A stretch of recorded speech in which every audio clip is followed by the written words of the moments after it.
Friday night, first ever home game on ESPN, and it'll be the highest ranked opponent ever played in our stadium, as it's the 8th ranked Bears coming to town. So with that, Coach, why don't you open up with a statement, and then we'll take some questions. Very good. Thank you, John. We appreciate you being here. Going back to Saturday's game, what did we learn about the Army game? I think without a doubt, we saw that a football team that will never quit. It was an incredible come-from-behind effort to get in within one score in that game, especially being down 30 points. And it tells me and my coaching staff a lot about these student-athlete football players at UB. After watching yesterday's practice, they definitely challenged themselves and each other, and it shows that they care and they won't accept the outcome of what we experienced Saturday. We're continuing building our self-confidence, and by the way they responded, that's certainly something that we were very pleased with. Defensively, going back, just too many big plays. We need to clean that up. That's just not like us. Some short drives. We know we're going to be challenged again this week, going from defending the triple option to the spread high-tempo offense that Baylor presented.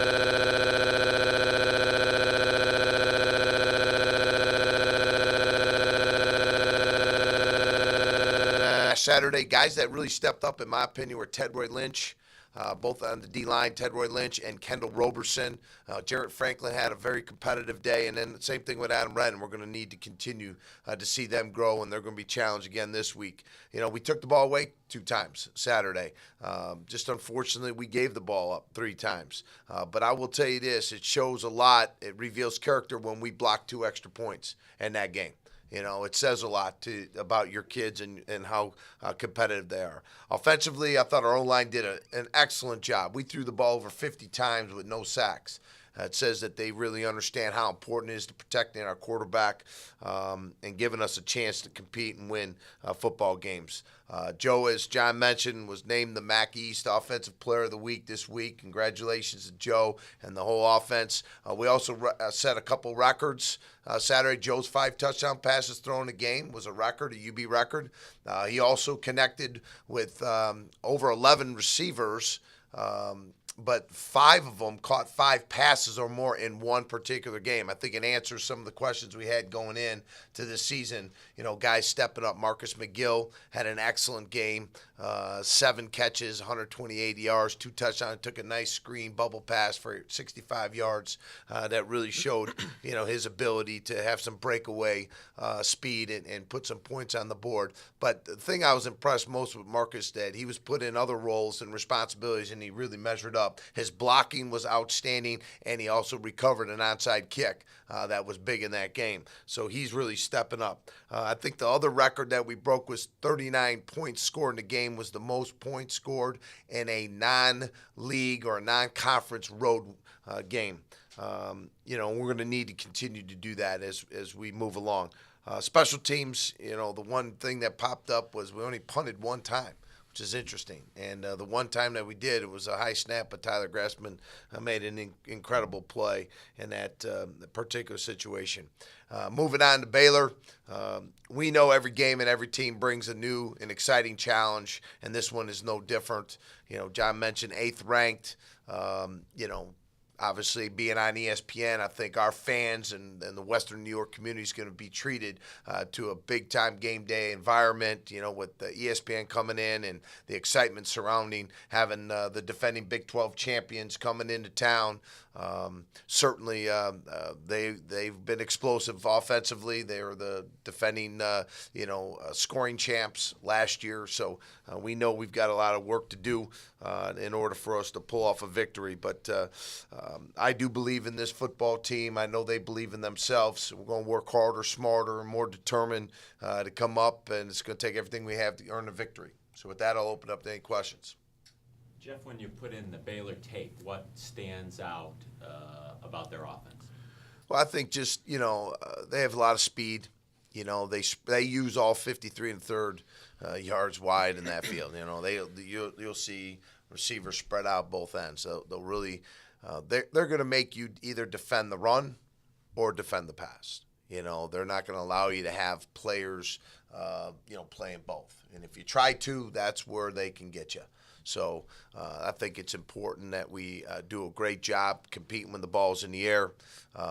We want to be a great run defense. That's our mindset here. That's never going to change, and we need to stop the run from that standpoint. They're big and physical up front. They play hard. They've got a lot of confidence. When I flip on the other side of the ball, I think their defense has improved, over the course of their last few years. A lot of people want to talk about the offense, and there's certainly a lot to discuss when they're putting up those kind of numbers. It's been very impressive. But I also think their defense has been really solid, and that's really made a big difference for them to be able to go through the Big 12 with only one loss last year against Oklahoma State.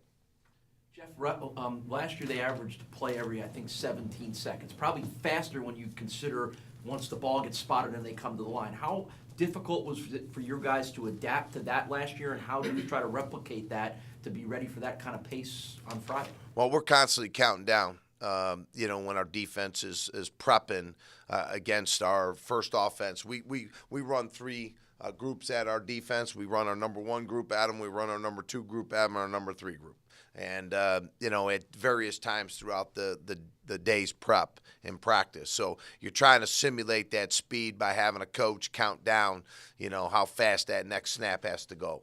And that way you get your guys lined up and ready to play. So what do you mean by that? You're counting down, you got a coach counting like 10, right. or the 10, 9, 8, Correct. or like 15, 60. Right. On the average, we're trying to get it done in 15 seconds. So each time the ball is snapped, 15 seconds, another play is snapped to get our kids acclimated to the speed. And we're even letting the receivers jump the snap so they can get going. Are you serious? How difficult? Yeah, okay. How difficult is it to go from facing the triple option one weekend to then facing this? I mean, it's almost as if you have to throw everything out the window. Yeah, it's we've discussed it. They were here a long time last night. I think some of them lost a little bit of hair, and I know they lost a lot of sleep last night. So I appreciate those gentlemen on our defensive side of the ball. But we've been talking about it during spring ball and all off season. Getting a handle on it. It's just making sure that we're lined up correctly and that we are playing our assignment sound gap fundamental schemes the proper way. Understand that that there's a factor in here that is always something that you concern yourself with, and that's the matchup. You're constantly, it's one thing lining up and defending a formation, and then it's the talent that's out there. And we need to play it extremely well and be very disciplined. But it's been challenging, and it will be, but we knew it was coming. It's just, understand how to block out what just took place, lock into the schemes and adjustments and the calls that we've put in place for this particular game. We've already exposed our players last spring, this fall camp, to getting ready for this game.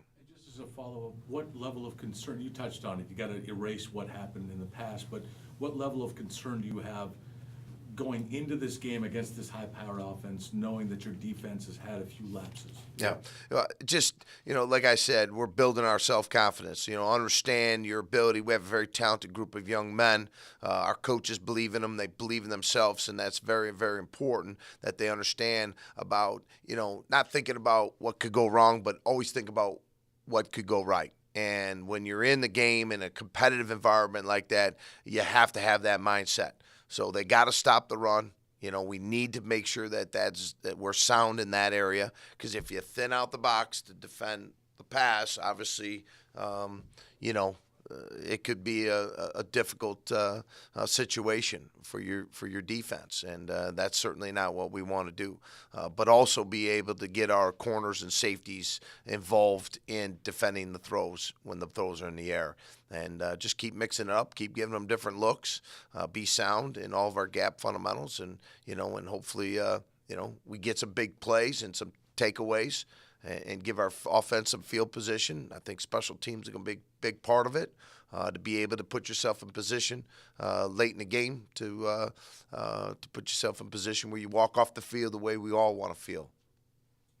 Does Baylor's injuries, does that kind of present a challenge of preparing for their offense, since you're not really sure who's going to play? Is that present any challenge to you? Well, after watching their game last week, no. I mean, they just got other guys ready to go. and that's what you look to do with your recruiting efforts, as we have. You know, we've got an outstanding quarterback right here. We got outstanding receivers, great running backs, and offensive line. You know, that's part of recruiting. And so when a guy goes down, you got to have another guy ready to step in there. And that's what I saw last week with the quarterback and the receivers from that standpoint. But, you know, they're all talented players that are all passionate and competitive, and that's what we want to line up and measure ourselves against, some of the best in the country.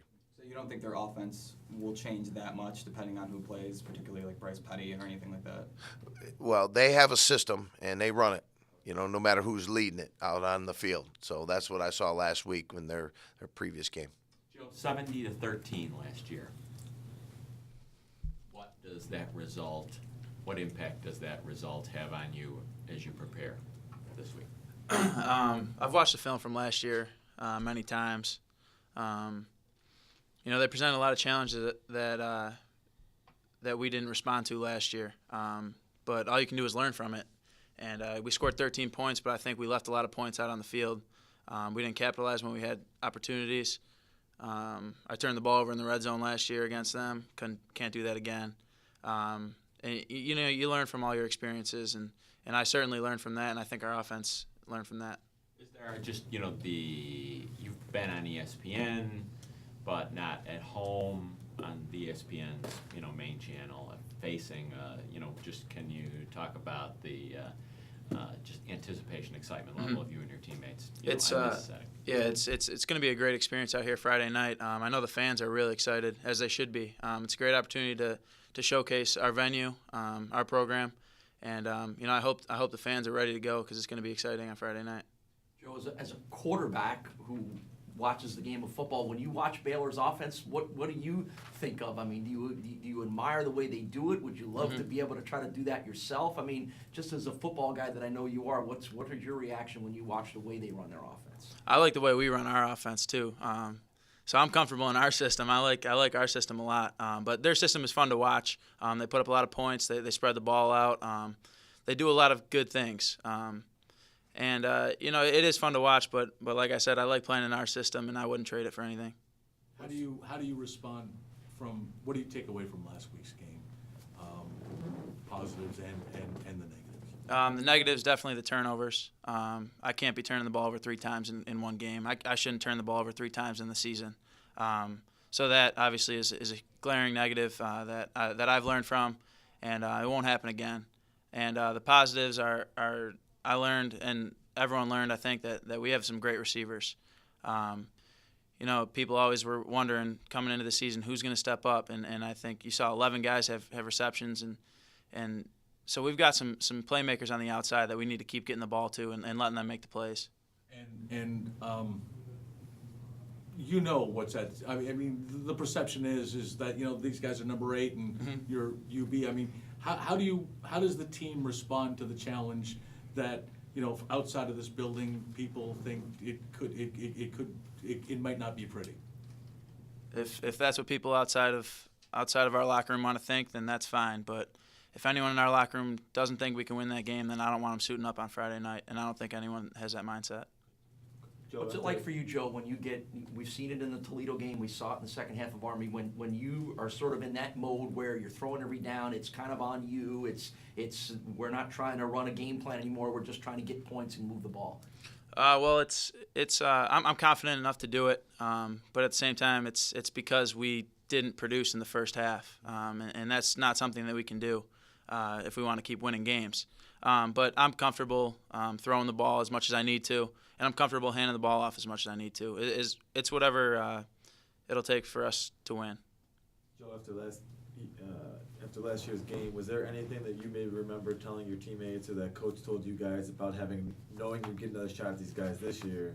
Do you remember anything? Do you take anything specifically after that game and kind of use that today? Yeah, I remember being on the bus, coming home after we got out off the airplane, and just kind of thinking we didn't play obviously like we wanted to, but we will have another chance next year. And I remember looking at Newts, and that he wasn't happy obviously, even though he had a big day himself. But he wasn't happy because we lost. But he said next year you better get those guys. So you know, we're excited to have another opportunity to face off against a great team, and to do it in front of our fans is going to be a great experience.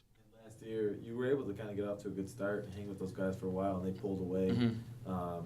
Is there anything that in your mind that's going to help you kind of keep your foot on the gas there and not allow them to kind of pull away like they did last year? I think sticking to our game plan. I think we might have fell out of that. Our mindset once they started scoring some points that we needed to hang with them instead of sticking to our game plan. And I think we need to execute our plays and continue that mindset that we need to score and we need to take care of the ball and not take risks that we can't take to win a game. Joe, what stands out most about their defense? They're great up front. I think everyone saw the game against SMU.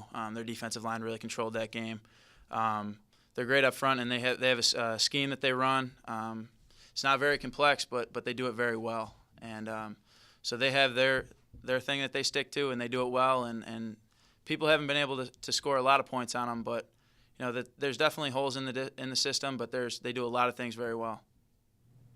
Jeff, you run your offense up tempo, but you vary the pace. I mean, is this a game where, obviously, given the potency, you maybe don't want to have a somewhat deliberate offensive pace to keep them off the field? Well, we want to be efficient. That's a big part of this. Obviously chain moving mentality. And then when you get into those scoring positions, strike with points, touchdowns. It's to say we're going to slow things down. That's not how we operate. That's not our mindset.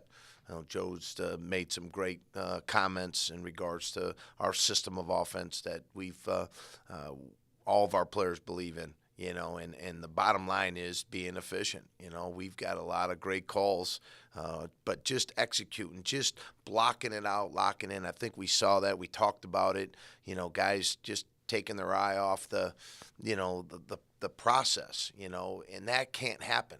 And, catching the ball, throwing the ball, protecting, running the ball, all those things matter, and certainly, taking great care of the ball. But I like, where we are with our offense. It's still something that we want to span over 4 quarters. We don't want to wait till the last quarter. But this week it's going to be imperative that every possession equals points. And I think our kids are very capable on that side of the ball to be able to produce those points. And I think it's going to be exciting to see against a very talented defense to be able to do that. Is there any certain level of comfort you have in having seniors in your defensive backfield? At all 3 positions, absolutely.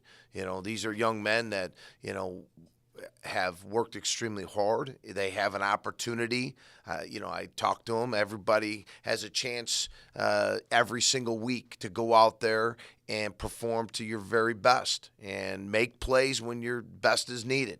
And, you look at last year, I just go back thinking to the Ohio State game for Khalil Mack. What a great opportunity for him to be on national stage and coming up big. That's what great competitors do. And that's what I always believe in with our young men in that room, in that locker room, is don't ever underestimate the spirit of a man. And those seniors have their chance. And this is going to, 8 o'clock Friday night, blackout, UB Stadium. It doesn't get any better than that. And among your defensive backs, what matchup are you keenly looking at? Anything in particular with one of the guys? Well, no one in particular. It's all the matchups that we have to, it's the one-on-one matchups that, we have to do a great job. We have to line up correctly. We got to play our technique very sound.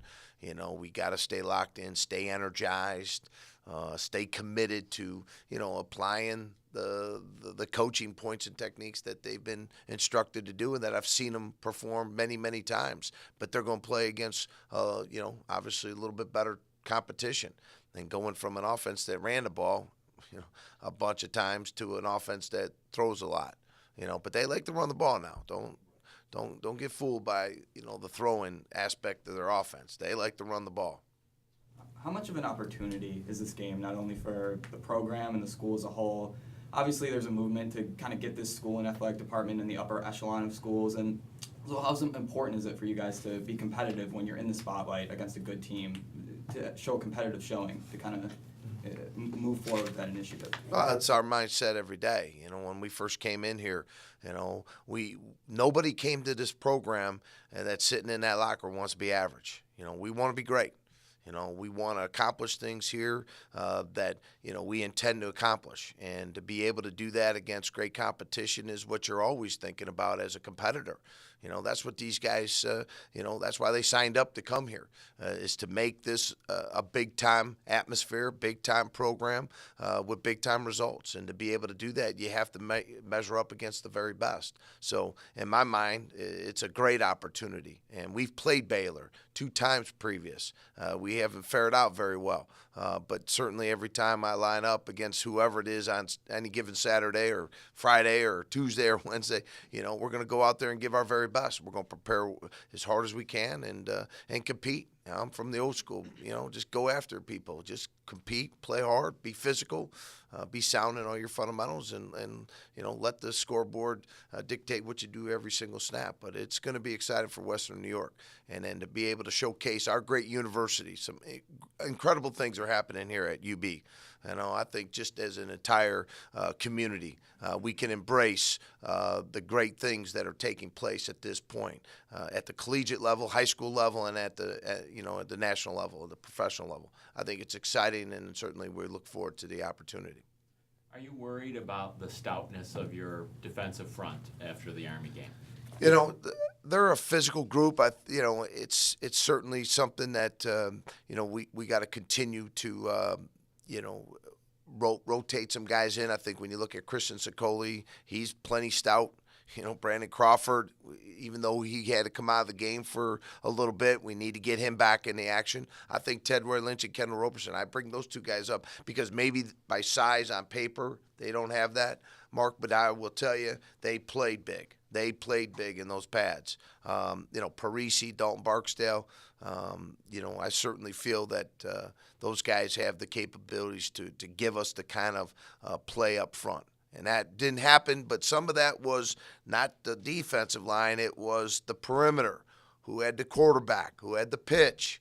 And when you start to lose that focus and you're not as disciplined that you should be, and you're trying to do somebody else's job, and that's when they were able to make some of those big plays. The, you know, given the Army scheme, I mean, and I'm not trying to make an excuse here, but I mean, do you think that it could be true that, I mean, some of those assignment errors that were made are not really applicable to the responsibilities your defensive guys are going to face against opponents that don't run that scheme? Well, you still prepare, you know, you got to expect everybody to do even if you're not defending the triple option, you're defending the spread, or you're running zone, or you're running gap, it doesn't matter. I mean, maybe you don't see it as often, you know, so maybe what you're alluding to is the fact that you're not as familiar with doing it, whereas if you had teams in your league and you saw them every year, and maybe there would be a little bit more familiarity with that, but that's no excuse. We don't make them. We just need to, you know, we need to move on, and, you know, we won't see the triple option again, but we will see zone read. We will see some option football, and it's no different. It's just it's done with a little bit different, you know, formation and alignments from that standpoint. Coach, is there anything new on the injury front right now? No, we've been really good. Everybody's, you know, everyone's 100% ready to go. Now, the only one that we talked about previously is Marcus Baker. No change in his status, same as last week for him, but everyone else is ready to go. Is there any timetable with Marcus, or? You know, and I know you guys hate this, but it's day by day. We're hoping every day he continues to get better. He has gotten better up until this point. He's just not ready to get out there and play football at this point, and it will happen. Eventually he'll get into the lineup. It's just a matter of day to day, you know. Not out for the year. Oh, no, absolutely not. Marcus would play today if he could. So, you know, it's just part of the, you know, the right decision is to, you know, make sure that he fully recovers. Is he in meetings? Does he Oh, yeah. around the team at all? Absolutely. When I always say is, kids, you got to stay engaged. Now, because that time's going to come where you're going to get back on that field, and you certainly don't want to take a sabbatical. We need to keep you engaged and involved. Brandon Crawford, is he He's gonna be fine. He practiced yesterday. You know, we just again, those are things that happen in the game. You know, guys get banged up, nicked up, but he's a tough kid. He'll be ready to respond and go on Friday. Joe, as a Western New York kid, what's your reaction to Terry Pagula getting the Buffalo Bills? I'm excited. I'm definitely excited. We were talking about this earlier. It's exciting to know that I can raise my kids as Bills fans one day, and they'll be the Buffalo Bills, not worrying about taking them north of the border. So I'm very excited about it. Anything else? Thank you.